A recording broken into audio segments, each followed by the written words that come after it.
अस्सलाम वालेकुम। तो वेलकम है आप लोगों का एम रॉद चैनल में। आज हम बात करने जा रहे हैं दो टॉपिक्स पर।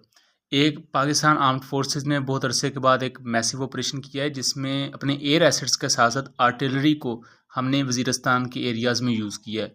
और इसके हवाले से एक बहुत ही दुख भरी चीज़ भी है जो हुई है, एक ह्यूमन एरर समझ लें, लेकिन उस चीज़ को गलत तरीके से पेश किया जा रहा है हमारी दुश्मन साइड की तरफ से।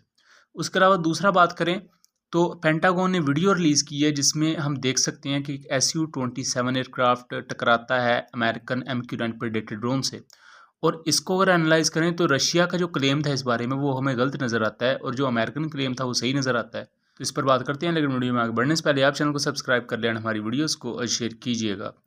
15 मार्च को पाकिस्तान आर्म्ड फोर्सेस ने साउथ वज़ीरिस्तान के एरिया में ऑपरेशन किया और इस ऑपरेशन में काफ़ी हैवी वेपन्स को यूज़ किया गया, आर्टिलरी वगैरह, और वहाँ के मुकामी सोर्सेज के मुताबिक ड्रोन्स को भी यूज़ किया गया था। सो ओवरऑल पाकिस्तान ने अपने हैवी वेपन्स को यूज़ किया। इसमें 8 TTP के टेररिस्ट मारे गए और इन 8 TTP के टेररिस्ट में 3 इनके कमांडर्स थे, जिनमें पहले कमांडर का नाम महबूब अलियास ज़ीरक, दूसरे कमांडर का नाम तंजगाल अलियास अफ़गान और तीसरे का नाम कमांडर गोहर था। ये 3 कमांडर मारे गए। लेकिन इस तमाम स्कर्मिश में एक बहुत ही अफसोसनाक वाक़या हुआ कि जो टेररिस्ट थे ये बेसिकली ऐसे एरिया में छुपे हुए थे जहां बिल्कुल करीब ही सिविलियन आबादी थी। तो एक या दो गोले उस सिविलियन आबादी के करीब भी गिरे और 2 मासूम बच्चों की शहादत हुई है। अब एक तरफ इस ऑपरेशन में हमने 3 TTP के कमांडर्स को ख़त्म किया और दूसरी तरफ हमने टोटल 8 दहशतगर्द मारे, हमारी एक कामयाबी नज़र आती है। लेकिन एक तरफ सिविलियन का नुकसान हुआ है कि 2 मासूम बच्चे थे, उनकी शहादत हुई है। यहाँ अगर आपको याद हो तो पहले भी मैंने कुछ वीडियोस में कहा था कि हम अपने एयर एसेट्स को या अपने हैवी वेपन्स को, जैसे आर्टिलरी है, उसको हम बहुत कम यूज़ करते हैं टेररिस्ट के ख़िलाफ़, क्योंकि जो टेररिस्ट हैं इन्होंने जो अपने ज़्यादातर हाइड आउट्स बनाए हुए हैं वो सिविलियन घरों के नीचे हैं, या तो सिविलियन घरों के नीचे हैं या सिविलियन आबादी के इतने करीब हैं कि वहाँ अगर आप बड़े हथियारों से हमला करेंगे तो ओबियसली कोलेट्रल डैमेज में मासूम लोगों का नुकसान भी होगा। बहरहाल ऑपरेशन मुकम्मल हो चुका है, लेकिन इसमें जो चीज़ हमें एक देखने वाली है कि अगर हम दूसरे मुल्कों में मौजूद इंसर्जेंसीज को देखें तो वहाँ कोलेट्रल डैमेज बेइंतहा होता है। अगर आप टर्की साइड पर चले जाएं, जिसे हम पाकिस्तानी, हम टर्की के चूँकि सपोर्टर्स हैं, सो अगर हम वहाँ देखें तो टर्क जो बॉम्बिंग करते हैं कुर्द फोर्सेस पर, सो उसमें कोलेट्रल डैमेज में शाम में मौजूद कई आम अवाम मारी जाती है। ना सिर्फ ये, अब सऊदी अरब और यमन के दरमियान जो स्कर्मिशेस होती हैं उनमें अक्सर औकात आपको आम सिविलियंस ही अपनी जान गंवाते हुए नज़र आएंगे। सो अगर आप इन जैसे कंट्रीज़ को देखें तो वहाँ ये सिविलियन की जो शहादतें होती हैं, ये सिविलियन बेचारे जो अपनी जान गंवा देते हैं, वो बहुत ज़्यादा आपको रेट मिलेगा। लेकिन पाकिस्तान की साइड से आज ये देखने को मिला है कि इस ऑपरेशन में 2 मासूम बच्चे शहीद हुए हैं। अब बताने का मकसद यहाँ क्या है कि इस चीज़ को उठाया जो एंटी पाकिस्तान हैंडल्स थे सोशल मीडिया पर, और उन्होंने इस तरह पोर्ट्रे किया कि पाकिस्तान आर्म्ड फोर्सेस ने कुछ जानबूझ के इन बच्चों को शहीद किया है।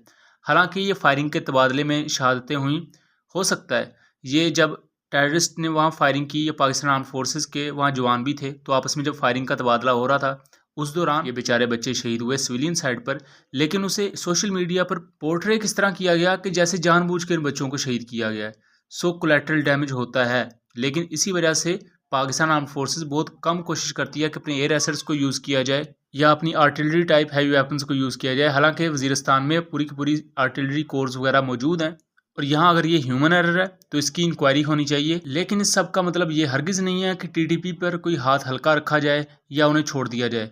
वो उस इलाके का नासूर बन चुके हैं। जो लोग स्वात में रहते हैं और इन जैसे एरियाज़ में रहते हैं, वहाँ तो इवन अवाम ने इतनी रैलीज निकाली थी इन दहशतगर्दों के खिलाफ, क्योंकि ये जो TTP का लोग हैं ये अपनी फंडिंग किस तरह करते हैं कि लोगों से भत्ता लेते हैं वहाँ के। अब एक तरफ ये अपने आप को मुस्लिम्स कहते हैं, दूसरी तरफ भत्ता ले रहे होते हैं। एंड पेशावर में जो ब्लास्ट हुआ उसमें 100 के करीब लोग जो थे वो शहीद हुए। सो ये चीज़ें होती हैं। इसमें अब ज़ाहिर बात कोलेट्रल डैमेज हुआ है, ये बात मानने वाली है। अब हम दूसरी चीज़ पर बात करते हैं। तो 14 मार्च को जो MQ-9 प्रेडेटर ड्रोन क्रैश हुआ ब्लैक सी के ऊपर, अब ये बहुत बड़ा मुअम्मा बन चुका था कि बहुत अरसे के बाद ब्लैक सी जो कि एक हॉट एरिया है, वहाँ अमेरिकन और रशियन जो एसेट्स थे उनका आपस में एक कोलिजन हो गया या आमना सामना हुआ और अमेरिकन UCAV क्रैश हो गया। अब अमेरिका ने कहा यहाँ के एक SU-27 रशियन एयरफोर्स का वो टकराया है हमारे MQ-9A के प्रोपेलर के साथ और हमारा MQ-9 ड्रोन क्रैश हो गया। जबकि रशिया ने जो अपनी ऑफिशियल स्टेटमेंट दी उसके मुताबिक कि रशियन एयरक्राफ्ट ने इसके साथ फ्लाई किया, इसे इंटरसेप्ट नहीं किया, कोई कॉन्टैक्ट नहीं हुआ दोनों एयर एसेट्स के दरमियान। लेकिन MQ-9 प्रेडेटर ड्रोन जो क्रैश हुआ है वो अपने किसी टेक्निकल फेलियर की वजह से क्रैश हो गया। अब अमेरिका ने जो वीडियो रिलीज की है इस पूरे इंसिडेंट की, उसमें हम क्लियरली देख सकते हैं कि एक SU-27 एयरक्राफ्ट है जो फ्यूल डंप करता है, और फ्यूल डंप करने के बाद इसका जो हिस्सा है वो टकराता है MQ-9A ड्रोन के साथ।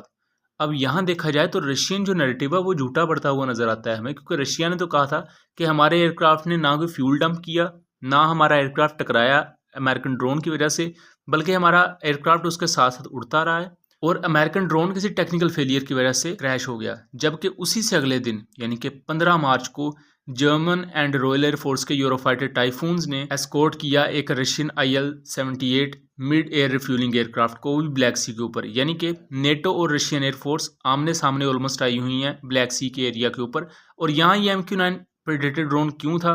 ताकि रशियन नेवी की मुख्तलिफ इंस्टॉलेशंस को देख सके, या उनकी जो सबमरीन की कुछ लोकेशन अगर इसे मिलती है तो वो देख सके।